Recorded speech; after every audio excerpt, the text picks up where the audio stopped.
goal is for week 1 challenge is to make sure that this dog looks good the second he hits this threshold. This is where you got to make this dog look good. So when he crosses this gate, he's got to be in a perfect stride right here. And every step needs to be perfect because this is where the judge is watching. Now, I know it seems like a ridiculous exercise, but this is the first impression for the judge. The other thing that this skill teaches you too is this allows you to be able to be in control of where you want that dog to look good. Because your judge throughout the ring may pick a spot over there, may pick a spot over here. So you know where your hand position needs to be. You know what your stride needs to be. You know what your shoulders, how you have to square up with them and everything.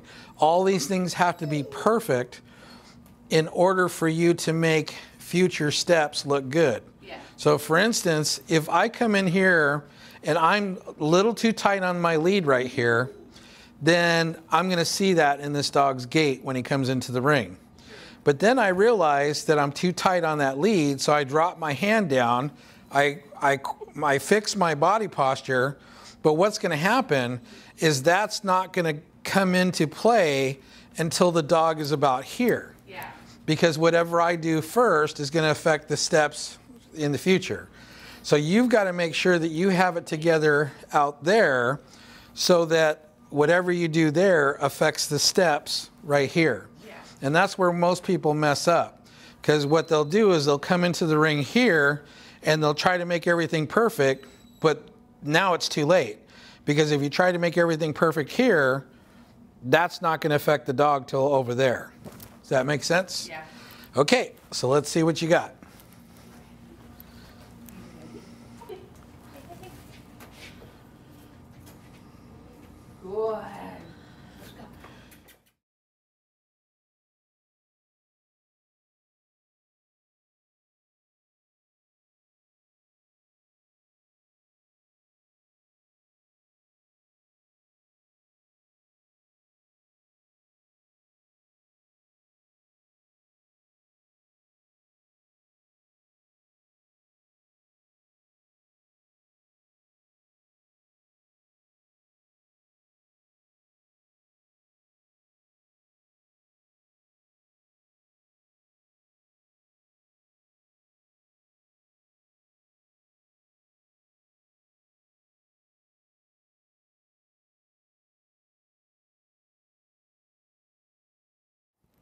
Good. When you came into this shot here, at this point, your body posture was like this. I really felt that. Yep. So this is, remember, you've got to be perfect back here for your dog to be perfect here. So if your body posture is bad here and you don't fix your body posture till you're here, your dog's not going to look good to here. So you got to make sure everything's perfect before you hit that threshold. Okay, so try that again.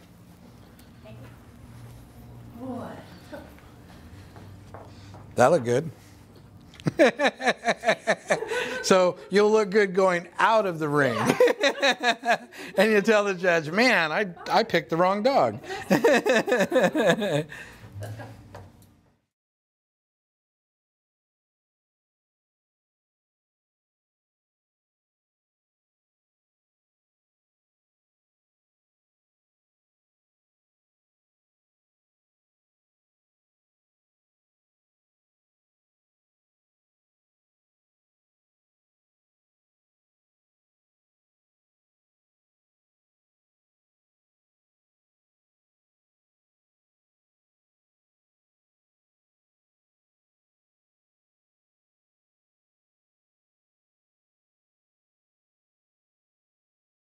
That was better with your body posture, but there was no communication with your hand.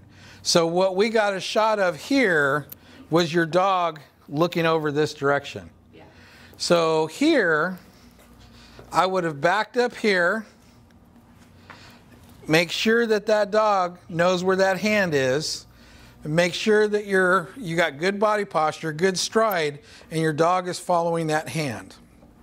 Because since he didn't have anything to focus on, he wants to see everything else that's going on in the ring. Yeah. So I know it seems like a really simple exercise, but you can see it's not.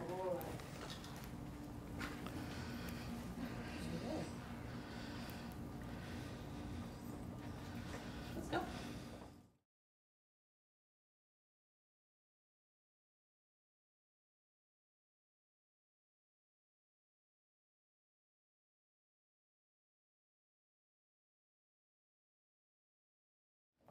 Better.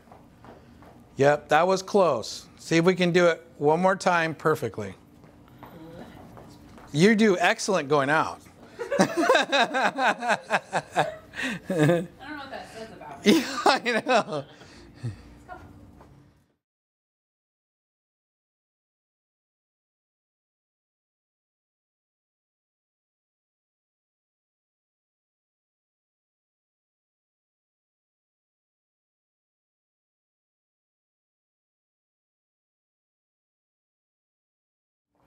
That was good. That was real good. It was borderline almost too tight, but he recovered from that. Because you were tight like right here, and then you dropped your hand so it was loose. So I believe, and I'll look at that in slow motion later, but I believe that he's going to recover from that. So that's good. So tell me what you think about this exercise. Did you think it was simple in the beginning? Yeah. Okay. And I said that's something like I always try to take that with me in the ring is like when we go in the ring, once I cross that, we are showing. Right. Yeah, but it's other things like, is he listening to me? Right. Like I'm doing it. You're doing, or you think but you're is doing he- it. Yeah, I think I'm doing it. Right. But Now, is he listening? Is my leash too tight? so the best thing for you is to either have somebody videotaping you with their phone, or if you have somebody with a really good camera, do high-speed photography. Because what will happen is if you see the slightest tension on that lead, then that's going to affect the reach of that dog.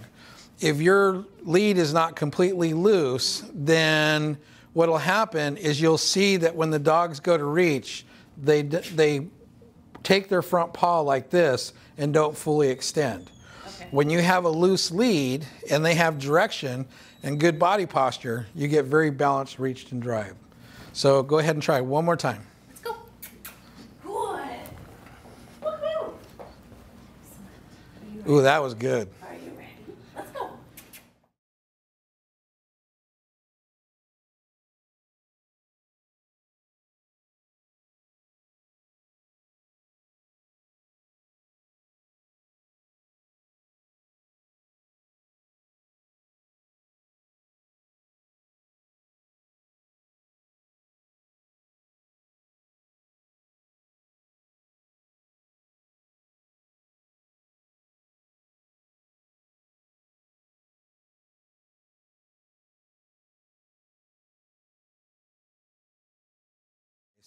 Be real careful on that pop. When you first start, look at me for a second. When you first start, you go like this, and he's not the dog to do that on, because he can basically flip you off and say, excuse me, but I'm not a push start engine on a boat. Yes. So you got to be real careful. Do a little jingle with the lead, and then palm forward like this, but don't pull like you see other people do in the ring. Okay. Because if that tightens around his neck, he may decide, no, I'm not going to do this, and he's not going to give you 100%. Okay, so what do you think you can do that will help you make this perfect when you're going into the shows? Besides practicing. Besides practicing? Yeah. I don't know. I actually would like to try, I think it'd be good to try, maybe not now, but like off leash, like no leash. Let's See do if I that. can get him Let's do that. thinking about like Yeah, working with I me. like that. Nice. Let's do that. Let's go. Okay. I've been really trying to work on. Stop looking at him so much. Get your body posture up, because you're going to create a habit with that. Okay. Okay, so go ahead and take him off lead. Are you ready? Let's go.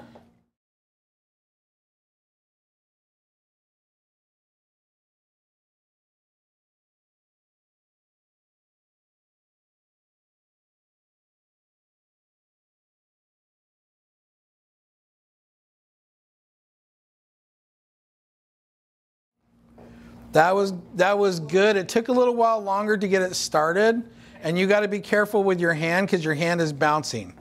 Okay. That hand has to be like you're holding a smooth glass of water. Okay, so turn around and back up. Ready? You ready? Hey, hey. Good Yes, body posture. Excellent.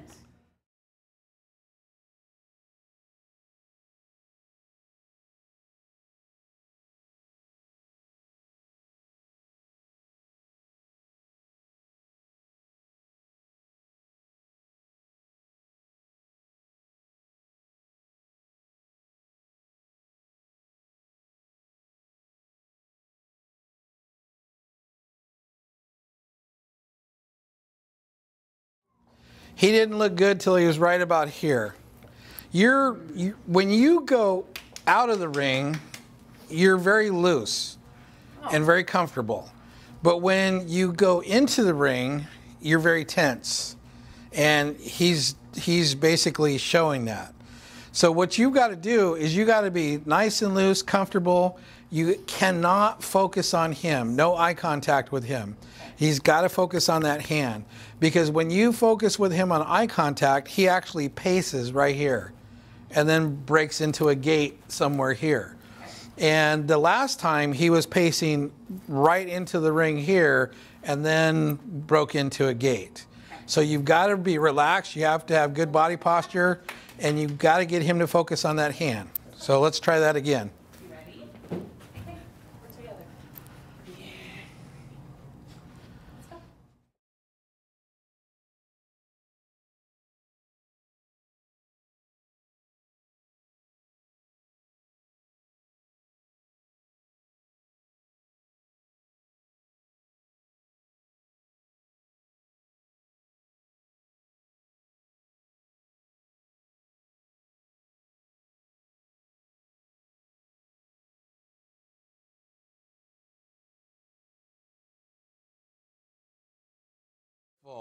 That was fantastic. Now you're still bouncing with your hand a little bit though.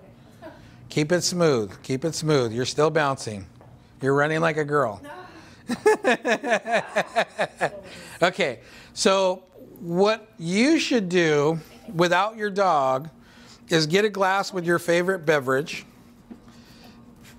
gate around a ring somewhere, and whatever's left you can drink. Okay. Because you still got a little bit too much bounce. Yeah. So you might want to bend a little bit at the knee. Don't try to reinvent the wheel right now. I want you to smooth out your gait without your dog, okay, not practicing with the dog. Okay. That way, if you get that perfectly smooth, then he'll smooth out too. But right now, if your hand is bouncing, that'll cause him to bounce a little bit also. Okay. Okay, so. I want to have my posture. You want your shoulder. Am I thinking like runner or like no, Andy Linton? You're Andy Linton. Perfect gait right there.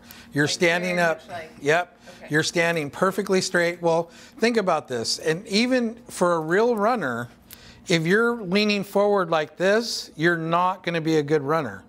And the reason for that is because when you're standing up straight, you have good reach. Yeah. When you lean forward, you don't have reach now. Okay. And your dog will duplicate that. So that's why it's so important for you to have good posture, square shoulders. The dog will square up on your shoulders. That's why you don't want to turn even the slightest bit, because if you turn the slightest bit, now your dog's here.